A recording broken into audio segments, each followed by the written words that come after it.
President Trump's legal team preparing to resume their opening statements tomorrow when the Senate impeachment begins its second week. Hello, everyone, and welcome to America's News Headquarters. I'm Arthel Neville. Hey, Arthel. Eric. Hey, everyone. Thank you for joining us. I'm Eric Shawn. You know, the president's lawyers spent roughly 2 hours beginning their defense yesterday, attacking lead House Manager Congressman Adam Schiff, accusing the Democratic impeachment managers of trying to overturn the 2016 election and failing to provide all the evidence. The Democrats, though, charging the president and his allies, have blocked needed documents and testimony. Harvard Law professor emeritus Alan Dershowitz is a member of the president's defense team, and he appeared on Fox News Sunday earlier this morning.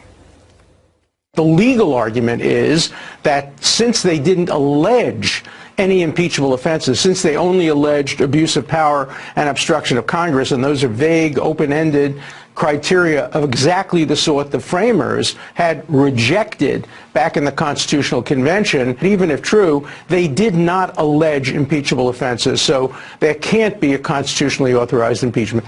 And the trial resumes tomorrow. For a preview, Mark Meredith is live on Capitol Hill with more. Hi, Mark.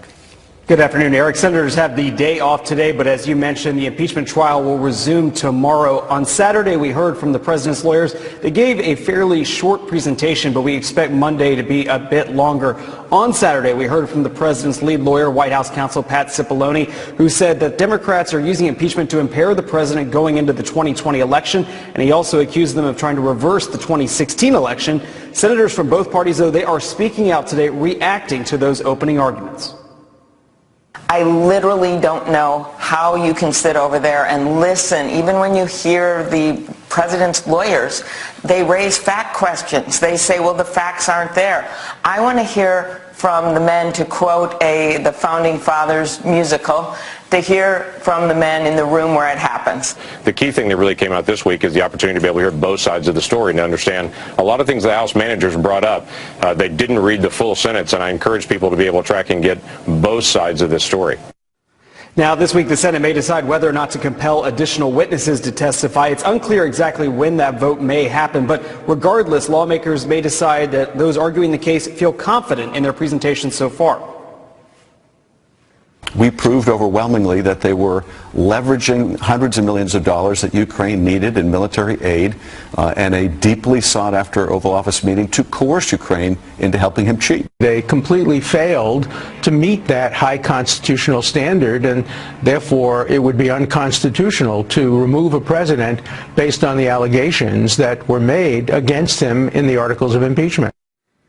We tried to get an idea of how long exactly opening arguments will last, but sources on the president's legal team would not elaborate, saying that it will be shorter than what we saw from Democrats last week. But the timing of all this, of course, very important, because the Iowa caucus now some 8 days away, and we have 4 Democratic senators that are going to be here in Washington for most of the week, as opposed to campaigning out on the campaign trail. Eric, never a dull moment here up on Capitol Hill. That's for sure, and it starts again tomorrow. Mark, thank you. Yes, Arthel. All right, Eric and Mark, right now we're going to bring in Anita Kumar. She's the White House correspondent and associate editor at Politico. So, Anita, let's pick up where Mark left off. As the president's defense team is on the road to continue with truncated arguments as compared to House managers, will this strategy and their argument work in the defense team's favor? And could such brevity, a speedy trial, lead to a wrap by week's end?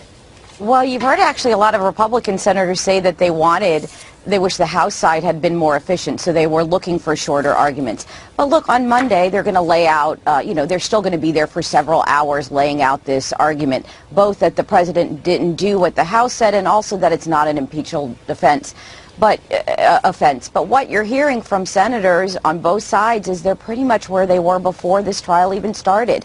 You know, there's only a couple senators that we don't really know where they stand, but most everyone's exactly where we thought they were about a week ago. Mm-hmm. Right now, I want to, if you bear with me, I've got some stats I want to share with everybody. I want to first look at an Axios report on the impact impeachment is having on 2020 fundraisers. Here it is. So the RNC says it has attracted more than 600,000 new donors since September. It also recruited more than 100,000 new volunteers through its anti-impeachment Stop the Madness campaign website. The Biden Biden campaign says its average digital revenue per day more than doubled during impeachment compared to the weeks before. Now, Anita, for further comparison, let's go ahead and rewind to President Clinton's impeachment. His approval ratings shot up from 60% range in early 1998 to 73% during his impeachment in December 1999. That's according to Gallup. So if we get back to present day, President Trump's net approval numbers actually improved in 31 states between September and December, as reported by Axios. They improved by at least 5 points in Iowa, Utah, Maine, Montana, and New Mexico. But President Trump's net approval declined in some key states as well, including Michigan and Texas. So here's my question for you, Anita. Who ends up politically stronger on the other side of impeachment? Well, it's a great question. It's so interesting to listen to President Trump's numbers. This president hasn't really changed.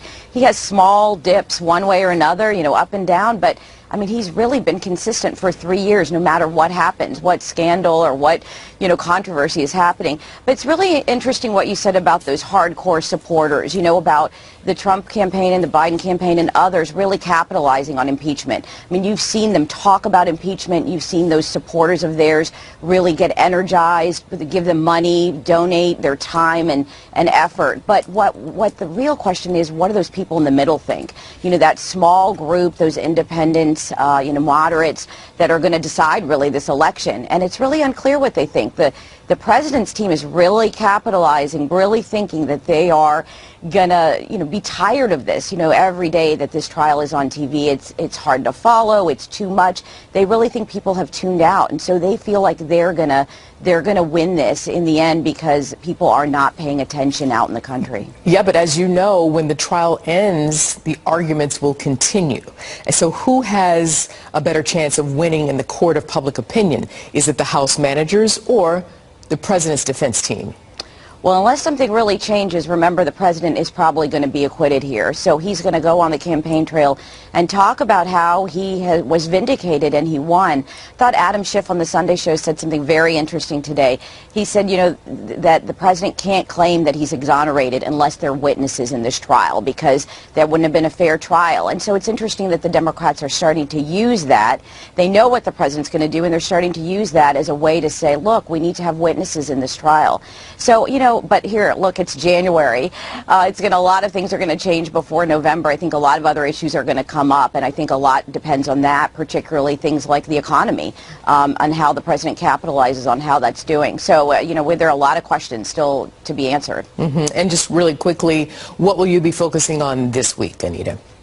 Well, I'll really be looking to see what the president's team says tomorrow and then into Tuesday if they go to that, because we haven't heard their full explanation. We've heard, maybe a dozen different messages from the president himself, but we haven't heard their legal argument. Why is this not impeachable, and why do they say that he didn't do what the Democrats say that he did? And we haven't heard that. So you've seen people, the Democrats and Republicans in the Senate, really looking to see what they say. But quickly, do his supporters really need to hear that? Or to your earlier point, though, it's not about his supporters, it's about those undecideds, perhaps. Yeah, and there's really only a few senators that this will matter to, right? It's only about 4 or 5 senators that we're waiting to see. Remember, we pretty much know what's going to happen in this trial. What we're waiting to see is whether this trial will be prolonged with witnesses. That could get messy for the president if it is, and so that's really the big question this week. Will there be witnesses or not? Okay, Anita Kumar, I look forward to speaking with you again. Thank you. Thank you. Well, the Centers for Disease Control confirming now a 3rd case of the coronavirus right here in the United States. The latest patient is in Orange County, California. The first 2, one in Washington State, the other in Illinois. Health officials say the latest patient did travel from Wuhan, China. That, of course, is where the outbreak began last month. Christina Coleman on the West Coast following this latest development. Hi, Christina. Hi, Eric. Well, as of right now, that patient is in isolation at a hospital and in good condition, according to the CDC. It's not immediately clear how or where this patient entered the country. Now, since yesterday, there's been a rise in the number of people infected with this illness. As of today, nearly 2,000 people have been diagnosed with this strain of the coronavirus, and 56 people have died from it in China. The death toll increased by 15 within the past 24 hours, and nearly 700 more people have been diagnosed since yesterday. yesterday. The federal government taking further action. The Wall Street Journal confirming that the U.S. State Department is organizing a single flight out of Wuhan, China, the epicenter of this virus, to fly out its consulate staff and some private U.S. citizens. Roughly 1,000 Americans live in and around Wuhan. That flight is expected to leave the city on Tuesday and fly to San Francisco. And medical personnel will be on board. All of this part of a multi-layered international effort to try and stop this virus from spreading. Screening at the airport allows us to identify passengers who are ill upon return to the United States. We identified the potential risk of this virus early and worked through all levels of the U.S. healthcare system, especially with state and local health departments, to start preparing. Global concerns over this fast-spreading virus continue to escalate as the illness is showing up in more countries. Yesterday, Canada confirmed its first case of the virus. A man in his 50s was diagnosed with it. He was in Wuhan before flying to Toronto. South Korea, Singapore also each reported a new case since yesterday, and Thailand reportedly has 3 new cases. Wuhan City, a major industrial hub with about 11 million people, is on lockdown. Chinese authorities are building 2 makeshift hospitals to add at least 2,000 beds to treat patients as hospitals are becoming overwhelmed. China's health minister saying the country is entering a crucial stage, and it seems like the ability of the virus to spread is getting stronger. And as for the 2 U.S. patients diagnosed with the virus, one was a Chicago woman and the other a man from Washington. Both are hospitalized right now, and the man is said to be in good condition, and he's expected to be released from the hospital soon. Eric? Well, that's encouraging, and in about 10 minutes we'll be talking with the top infectious disease doctor from Baylor University on how we can protect ourselves right here at home. Christina, thank you. Martha? Well, President Trump is set to discuss a Middle East peace plan with Israeli Prime Minister Benjamin Netanyahu and his chief political challenger, Benny Gantz. And this is going to happen in separate meetings at the White House tomorrow. Mr. Netanyahu is hoping to capitalize on his one-on-one ahead of critical general elections in March. Let's go to Trey Yanks now. He's live in Jerusalem at our bureau there with more. Trey? Arthel, good afternoon. Both Israeli Prime Minister Benjamin Netanyahu and his main opponent Benny Gantz are on their way to the United States right now for meetings this week with President Trump. While a number of issues are expected to be discussed regarding the region, the president's deal of the century peace plan is the main reason for the last-minute invitations.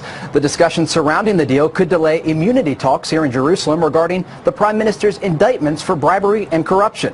The White House says the plan will be released in the coming days, though administration officials have told Fox the plan was finished last year. Details of the political portion have not yet been released, though an economic portion was released last summer in Bahrain that included a $50 billion incentive package for Palestinians. Despite the inclusion of these incentives for Palestinians, no Palestinians were invited for meetings this week at the White House. Additionally, both Hamas, the group in control of the Gaza Strip, and the Palestinian Authority, who controls the West Bank, have told Fox News the peace deal is, quote, dead on arrival. In the past 2 years, the Trump administration recognized Jerusalem as the capital of Israel and moved the U.S. embassy to Jerusalem, both non-starters for the Palestinians. Although 50% of the parties to this peace plan are not involved in the process, Israel's prime minister said today he will make history with President Trump. Today I leave to Washington to stand by an American president who brings a plan which I believe is promoting our most crucial interests. In the past hour, 1 rocket was fired from the Gaza Strip into southern Israel. Moments after that rocket attack, I received a text message from a senior Hamas official with a statement about the deal of the century peace plan. When I followed up for additional comment, that the senior Hamas official's phone was off, likely fearing retaliation by the Israelis. Arthel? Very fascinating. Trey Yanks, thank you. Well, back here at home, all eyes are on Iowa, just over a week to go before the first-in-the-nation caucuses. You know, the top candidates will include Senator Elizabeth Warren. She's trying to peel off support from the surging Senator Bernie Sanders. Ahead, Sanders, Warren, Buttigieg, how this race could go. And we can do something which is enormously important, and that is bring young people into the political process in a way that we have never seen in this country. Well, some new Fox News polls out this morning on President Trump. They show voters credit him for the economy's best ratings in nearly 2 decades. but some remain split on whether or not the president should be impeached and removed from office. Garrett Tenney's in Washington breaking all the poll numbers down. Hey, Garrett. Well, Eric, President Trump's handling of the economy continues to be where he gets his highest marks. In this latest Fox News poll, more than half of registered voters gave the economy positive marks, with 55% describing it as good or excellent. The last time that many voters felt so positive about the economy was 19 years ago. Those positive marks have not translated to a boost in the president's job approval, though, despite the bulk of voters giving him the credit for the good economy. 45% of voters approve of President Trump's job performance for the second straight month, while his disapproval rating inched up by a point to 54%. And when it comes to his handling of every other issue polled, more voters disapprove than approve on issues including guns, immigration, foreign policy, health care, and government spending. On the issue of trade, it's almost an even split. 44% of voters say President Trump's made trade deals more favorable to the U.S., while 45% disagree. Eric. And meanwhile, we've got some new polls on the Democratic presidential race. How's it looking just a week out from the Iowa caucus? Well, we're seeing a continuation of what we've seen in the polls over the past few weeks, with Bernie Sanders continuing to close the gap between him and frontrunner Joe Biden. Biden still leads in the latest Fox News poll with 26% among Democratic primary voters. Sanders is close behind at 23%. Elizabeth Warren is at 14%, Michael Bloomberg at 10%, and Bloomberg appears to have benefited the most from Biden's drop. One reason that Biden is still in the lead, though, overwhelmingly, 73% of Democratic primary voters said beating President Trump in the general election is the most important quality for their nominee. And in hypothetical matchups, both Biden and Sanders beat President Trump outright in the latest poll, while every other Democratic candidate came out ahead, but not by enough to discount for the undecided and third-party voters. Eric? Wow, it's amazing that Mike Bloomberg is number 2 right there behind Biden, considering the fact that he's not, I mean, he's putting in everything on Super Tuesday, so we'll see. Garrett, thank you. 8 days a week, you know that song? With Iowa's First in the Nation caucuses just 8 days away, 2020 candidates are campaigning hard to win the youth vote. And a new Fox News poll showing Vermont Senator Bernie Sanders walking away with the highest support among voters 45 years and younger. Ellison Barber is live in Ames, Iowa, where it is a balmy 30 degrees. She has more on this story. Ellison. Hey, Arthel, in the midterms, young people in Iowa didn't just turn out to vote, they broke records. The Iowa Secretary of State said the midterm 2018 turnout among young people was the highest turnout they'd seen in a midterm in the last decade. Democrats across the country did well in the midterms, and they could thank young voters for a lot of those wins. The question now is, will they be able to get those young people to show up at the polls again this time around, help them in the primaries, then also help them take the Oval Office in 2020 in November? The people that we have spoken to, they say absolutely. I think it's very common that people say that young voters are apathetic and don't care about these issues. Oftentimes that's a misunderstanding of why young people are feeling disheartened by the system. It isn't that they're apathetic about the issues. They have seen politicians not care about the issues or promise to care and then not actually turn out to care about those issues. Next Gen Iowa is trying to meet young voters where they are and get them to turn out to support progressive candidates. If a voter wants to be registered, we register them on campus. However, we know that 2 to 1, they are likely to support progressive candidates. At Drake University, politics are not hard to find. Liberal, conservative, or something in between. Political discussions of all kinds seem to be encouraged here. Students we spoke to say they're ready to caucus and then vote come November. I'm caucusing with Democrats. I'm caucusing for President Donald Trump. My biggest issue right now is electability. I'd say what impacts me a lot is the thought of the economy. The economy and education are really important to me, as well as immigration. We in Iowa have 22,000 new jobs over these past 3 years. Climate change is an existential threat. The science suggests that it is. I feel more confident and comfortable going into the workforce now, and I'm hoping to continue doing so when I graduate. You mentioned that new Fox poll showing Senator Bernie Sanders leading among voters under the age of 45. Another poll, this one from Tufts University, focused on 18 to 29-year-olds planning to caucus for Democrats in Iowa. 39% said they plan to caucus for Sanders. His closest competitor, Senator Elizabeth Warren, came in 20 percentage points behind him at 19%. Arthel. Ellison Barber breaking down the numbers. Thank you. Well, hospitals here in the U.S. are on high alert now for the growing coronavirus outbreak. Our staff was incredibly well prepared. We were expecting that eventually the virus would hit the United States, although we weren't expecting it to hit this quickly. Up next, we'll have an infectious disease specialist on the symptoms, what to look out for, and how we can all protect ourselves. Plus, there's some new developments in our investigation of what happened to Jimmy Hoffa. The labor legend's family supports our call to fully release the FBI files that will show who really killed him. This is the FBI wants to interview the two men who told us they know where Jimmy Hoffa is buried. It's only on our Fox Nation series, Riddle, the search for James R. Hoffa. Go to Fox Nation and you can watch it right now.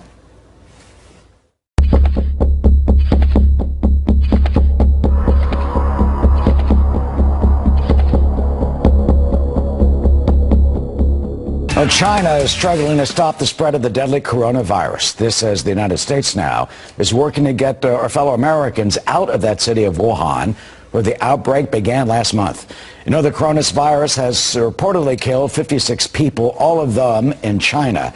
There are reported nearly 2,000 confirmed cases in 12 countries now. 3 of them right here at home in the U.S., one in California, the other in Washington State and Illinois. Doctors in Illinois described that patient's symptoms. He had cold-like symptoms, shortness of breath, fever, and many times it would present just like a cold, just like a cold or flu. The patient is communicating well, is not in distress. Well, that's very good news. So what should we look out for? Dr. Peter Hotz joins us, Dean of National School of the Topical Medicine at Baylor University in Houston. He's also professor of the Departments of Pediatrics, Molecular Virology, and Microbiology. Doctor, do you think the coronavirus can be contained here in our country? Well, we're looking at 2 very different scenarios. I think central China right now is facing a very dire public health situation. These numbers are going to go up dramatically. In the U.S., I'm far less worried. We'll certainly see more cases in the coming days and weeks, but we won't see anything in the United States like we're seeing in central China right now. So far, all the cases in the U.S. and elsewhere, I understand, are from people who were in Wuhan. And then, got on an airplane and flew, whether they went to France or they went to, came back to the United States. Do you expect that those people will spread, or that authorities can basically narrow it down and keep those people isolated so it doesn't spread here? Well, I'm hopeful that we'll be able to isolate them so it doesn't spread. The big unknown right now is yesterday the central government in China released information saying that people are infectious with this virus before they show symptoms. That has not been confirmed by scientists here in the United States, but if that holds up, that's going to present a tough situation because it means anybody who's been on the plane with any of those individuals flying into the United States are potentially exposed. So we're still in a steep learning curve about this virus. We try to extrapolate from what we've learned about SARS and MERS, which are other serious coronavirus infections, but there's going to be some differences as well. And this makes it all the more important that we accelerate the development of a vaccine, and that's what we're doing at our National School of Tropical Medicine at Baylor College of Medicine and Texas Children's Hospital. We're in a consortium to develop a new vaccine, which we hope we can accelerate pretty quickly. How fast do you think that vaccine could be ready, and do you think it can work? And can you take the SARS vaccine that you had been working on, can that be applied to coronavirus? So you hit it perfectly. That's exactly it. We developed a prototype SARS vaccine that looked very good in protecting laboratory animals against challenge infections. And we know there's a lot of similarity between the SARS coronavirus and this new N coronavirus. So the hope is that it potentially can cross-protect. But we've got to now move quickly to accelerate studies for showing that it's safe in people and that will also work. And hopefully we can move it out over the next couple of months. What should our viewers look out for? We heard the doctor in Illinois say it's like starts with the common cold. How do you know if it's this or if you've got influenza or the flu? What should people do who are home watching right now to protect themselves? You asked a very important question, and I mean, remember when this is happening, it's happening at peak flu season. So you're going to have a lot of people walking around with fever, with upper respiratory symptoms. I think possibly the one differentiator is this beta coronavirus goes deep into the lungs and cause serious shortness of breath. So that may be a tip-off, but there's a lot of flu right now, and that's why it's all the more reason to make sure you're up to date on your flu vaccination. So go and get it. They can test you to see if you have the flu, obviously, and see if they have this. Absolutely, but you know, if you know you're protected against flu and you develop severe respiratory, I think we're going to see an increase in the number of cases in the U.S. It's not going to be anything near what we're seeing in China. And finally, how can you protect yourself? People have masks like this, for example. I've seen people wear these masks here in the streets of New York recently walking around. I mean, washing your hands a lot because it can be even the flu can be transmitted through what, a doorknob, canopy, and this sort of thing, and droplets in the air. So you're exactly right. So any of the steps that you would ordinarily take to avoid getting the flu would probably work against this beta coronavirus. So wash your hands as often as possible. A mask, it depends how you wear it and what type of masks. Masks can have some protective effect, but it's modest. So, and given the fact that there's not a lot of beta coronavirus transmission in the United States, focus on the steps you can protect your family against getting the flu. All right, Peter Hotz, very good advice for our viewers. I thank you. Good luck in getting the vaccine done, and we will defeat the coronavirus. Thank you. Thanks so much. Arthel? Eric, the White House responding to the release of cell phone video in 2018 where President Trump orders the firing of then Ambassador to Ukraine Marie Yovanovitch. It took place at the Trump Hotel in Washington. Excuse me, the attorney for Lev Parnas, an indicted associate of Trump attorney Rudy Giuliani, released the tape. Now, the firing of Yovanovitch and Giuliani's role in Ukraine policy have come up repeatedly in the impeachment trial. Let's bring in Kevin Cork now. He's live at the White House, and he has further details. Kevin. Afternoon, Arthel, and congratulations on your LSU Tigers. Go Tigers. I know it's been a while since we've had a chance to chat since then, but let me just say this. This is yet another thread on a story that we continue to follow, and that recording just may shed a bit of light on the president's thinking about the former Ambassador Marie Yovanovitch. As you mentioned, although I think because of its brevity, it is still difficult, Arthel, to assess the context and the tone that the president struck while suggesting a disloyal Yovanovitch should be let go, which, as you know, is his right as president. Meanwhile, White House Press Secretary Stephanie Grisham said the gathering doesn't mean the president knew of or even remembered Lev Parnas, and for that matter, his desire to 86 any ambassador is his prerogative. The president sits at many, many dinners, at many, many round tables with people that he does not know. And you have to remember, President Zelensky himself said that there was a problem with this ambassador and that she was not supporting the president's policies. So if the president's hearing that, he's going to then turn to somebody who's next to him and say, let's get her out of there. I think that's perfectly in line with anything he has the right to do.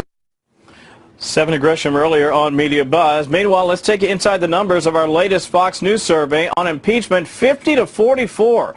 Voters think the Senate should vote to convict and remove President Trump from office. Most Democrats say remove, 81%. Most Republicans disagree, 84%. For just a bit of context, though, it should be noted the poll is weighted 48-42 toward Democrats over Republicans, which is thought to reflect their overall numbers nationwide. And that's fairly standard in a great deal of polling that you'll see between now and the election. As for tomorrow on Capitol Hill, well, the Senate trial does resume. By statute, that has to be at 1 p.m. Eastern Time. We do expect Harvard law professor Alan Dershowitz to argue the constitutional reasons not to convict the president.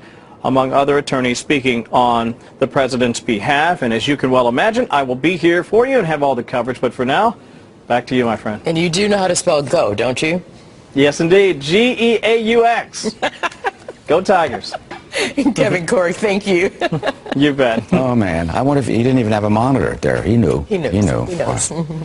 Well, there's signs of hope in Turkey after a devastating earthquake there. A baby girl and her mother rescued after being trapped under the rubble. We'll have that tale of hope coming up. And you hear what Iran wants? Well, they're extending an olive branch to us, despite that American airstrike that killed General Soleimani. But you know they got a big ask in return. You think we'll give it to them? Uh-uh.